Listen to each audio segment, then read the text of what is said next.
और वहीं लोकसभा में नेता प्रतिपक्ष राहुल गांधी को यूपी के संभल नहीं जाने देने पर अलवर में भी कांग्रेस के नेताओं ने आक्रोश जताया है। गौरतलब है कि कुछ अरसे पहले संभल में सांप्रदायिक तनाव और उपद्रव हुआ था एवं कई जानें भी गई थी।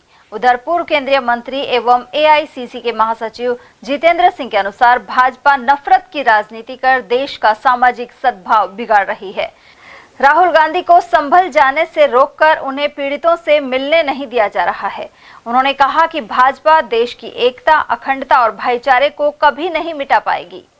इस तरह का एक माहौल पूरे देश के अंदर बनाया जा रहा है, जहां धर्म के नाम पर, जाति के नाम पर, बिरादरी के नाम पर लोगों को दबाया जा रहा है, डराया जा रहा है। जो एक इस देश की मूल संस्कृति है, भावना है, उसको तोड़ने की कोशिश करी जा रही है। और ये एक अभी संभल का जो मामला हुआ है, और भी ऐसे पूरे देश के अंदर जिस तरह के मामले चल रहे हैं, तो उसके ऊपर सरकार इन बातों को दबाना चाहती है, एक माहौल बनाना चाहती है, कांटे के बीज बोना चाहती है।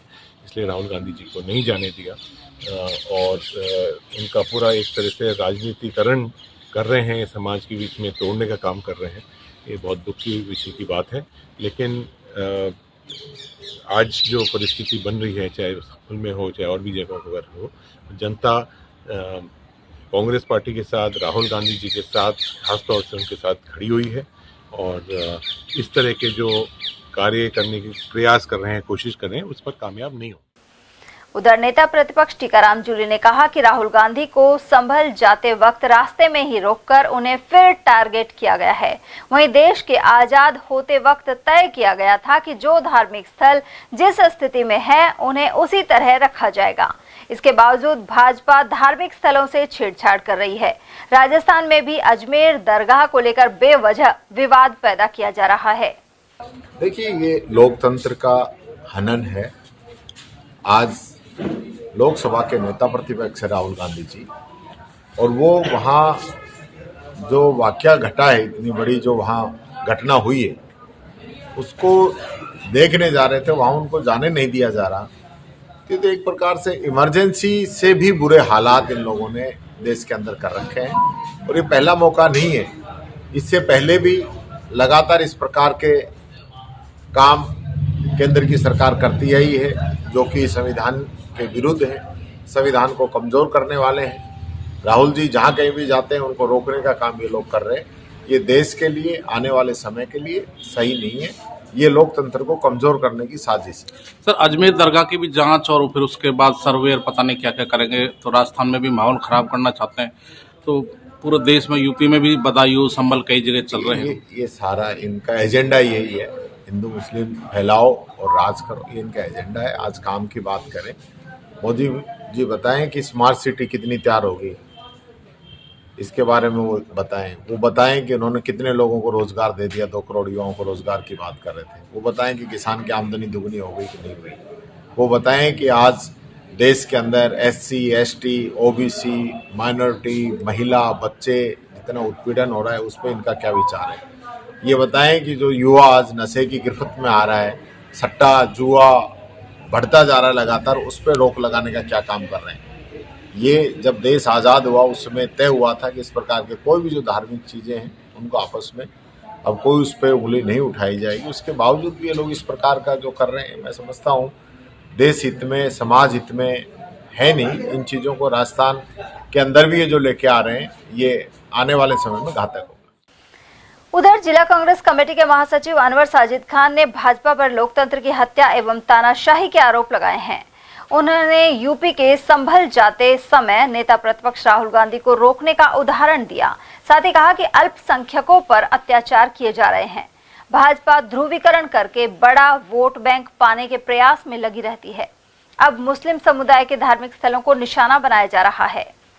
कांग्रेस के राष्ट्रीय अध्यक्ष रहे लोकसभा में नेता प्रतिपक्ष राहुल गांधी आज उत्तर प्रदेश के संभल दौरे पर पहुंचे, लेकिन प्रशासन ने उनको पहुंचने नहीं दिया और काफ़ी गंभीर स्थिति है। आप जिला कांग्रेस कमेटी के महासचिव में क्या कहना चाहिए? देखिए, ये प्रशासन नहीं है, प्रशासन तो कठपुतली है मात्र। सब कुछ नरेंद्र मोदी जी, अमित शाह के इशारे पे हो रहा है। ये लोकतंत्र की हत्या कर रहे हैं, ये सच की हत्या कर रहे हैं, ये किसी को इंसाफ नहीं देना चाहते। माननीय राहुल गांधी जी एक नेता प्रतिपक्ष की हैसियत से वो एक दर्द को वो समझ रहे हैं, किस तरह से पीड़ितों को दर्द है, किस तरह लोगों ने अपनों को खोया है। राहुल गांधी से बेहतर अपनों को खोने का दर्द कौन जान सकता है। राहुल गांधी के अंदर यही दर्द वो आप महसूस कर रहे हैं। तो वहाँ वो संभल जा रहे थे उन पीड़ितों से मिलने के लिए, लेकिन जो ये सरकार है तो बिल्कुल लोकतंत्र की हत्यारी सरकार है, नफरती सरकार है, मोहब्बत को कुचल रही है। ये नहीं चाहते कि वहाँ राहुल गांधी जी जाकर जो वहाँ की सच्चाई है उसको जनता को बताएं। आपको लगता है कि ये तानाशाही पूर्वक स्थिति है? बिल्कुल, ये तानाशाही हिटलरशाही राज करना चाह रहे हैं और एक समाज को बांटकर ध्रुवीकरण के तहत ये राज करना चाहते हैं। अल्पसंख्यकों के साथ ये लगातार अत्याचार कर रहे हैं। लगातार 2 साल से मणिपुर जल रहा है, वहाँ भी माननीय राहुल गांधी जी ने ही जाकर पीड़ितों को देखा है। आज तक मणिपुर मोदी जी गए ही नहीं है। तो इनको लेके तो चाहे देश में ये पूरा इनका मकसद ही पूरे देश में आग लगाना है, भाईचारे को खत्म करना है। एक जाति विशेष को टारगेट कर ये इस तरह की कृत्य कर रहे हैं।